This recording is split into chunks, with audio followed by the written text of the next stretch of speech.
Dalam nama Bapa dan Putra dan Roh Kudus. Amin. Semoga Tuhan beserta kita sekarang dan selama-lamanya. Kita lanjutkan dengan pemeriksaan batin.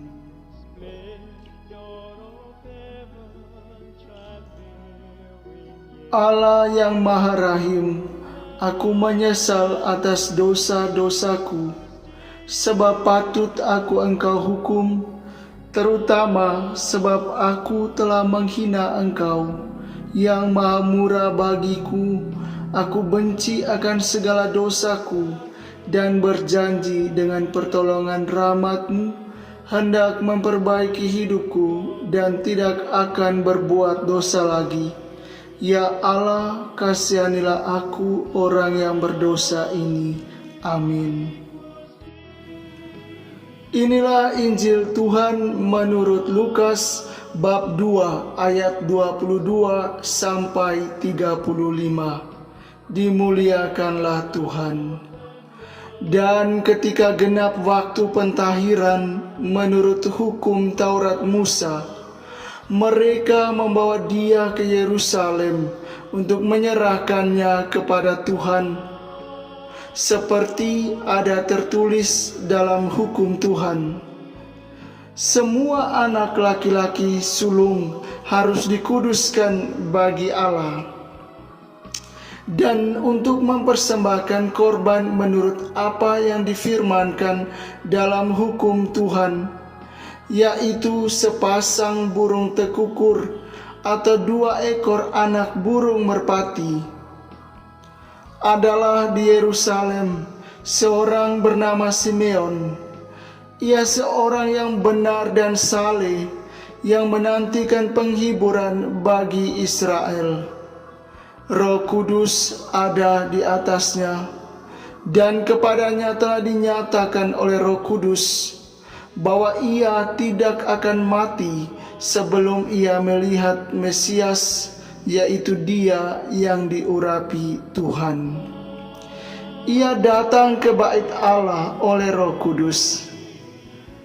Ketika Yesus, anak itu, dibawa masuk oleh orang tuanya untuk melakukan kepadanya apa yang ditentukan hukum Taurat, ia menyambut anak itu dan menatangnya sambil memuji Allah, katanya,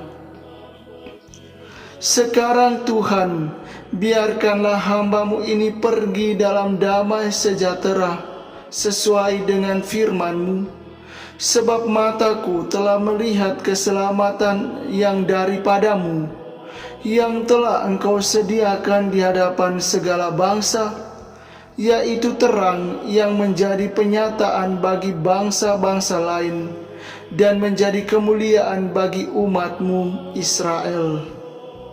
Dan bapa serta ibunya amat heran akan segala apa yang dikatakan tentang dia.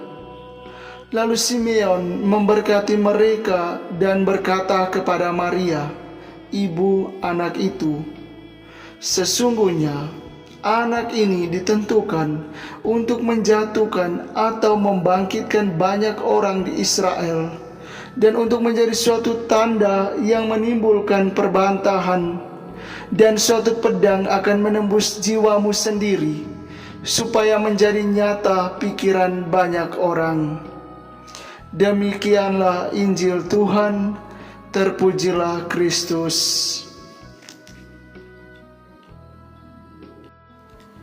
Bapa dan Ibu, saudara dan saudari yang terkasih, inti renungan singkat kita pada novena hari kelima ini adalah: dalam hidup ada banyak hal yang terjadi, dan kita tidak mampu menyelami misteri Allah yang bekerja dalam hidup kita.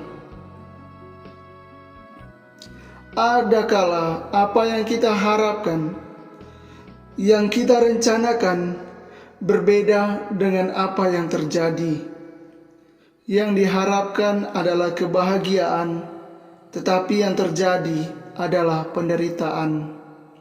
Dan oleh karena itu kita belajar dari Bunda Maria untuk menjadi orang yang rela menanggung salib hidup.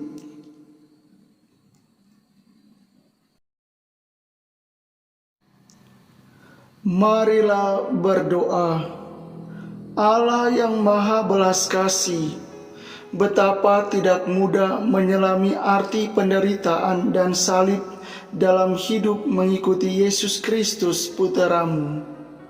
Namun putramu sendiri juga mengalami penderaan dan penderitaan hingga wafat di salib.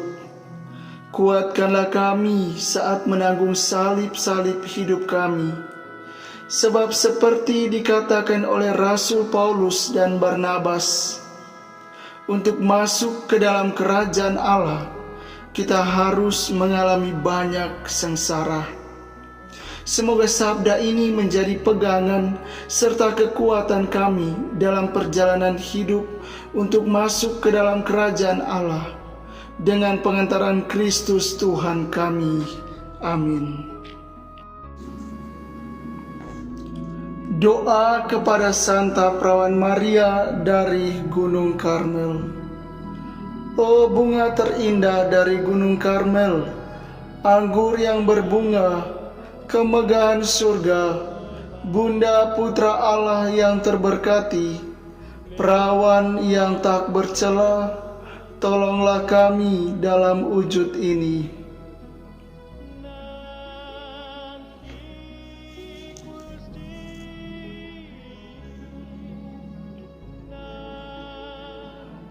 Bintang laut, tolonglah dan tunjukkan bahwa Engkaulah Bunda kami. Santa Maria Bunda Allah, Ratu surga dan bumi, dari lubuk hati terdalam kami mohon dengan rendah hati, sudilah memenuhi wujud kami ini, karena tak seorang pun kecewa bila datang kepadamu. Salam Maria, penuh rahmat, Tuhan sertamu. Terpujilah engkau di antara wanita, dan terpujilah buah tubuhmu Yesus. Santa Maria Bunda Allah, doakanlah kami yang berdosa ini, sekarang dan waktu kami mati. Amin. Santa Perawan Maria dari Gunung Karmel, Bunda dan pelindung kehidupan, doakanlah kami. Dalam nama Bapa dan Putra dan Roh Kudus. Amin.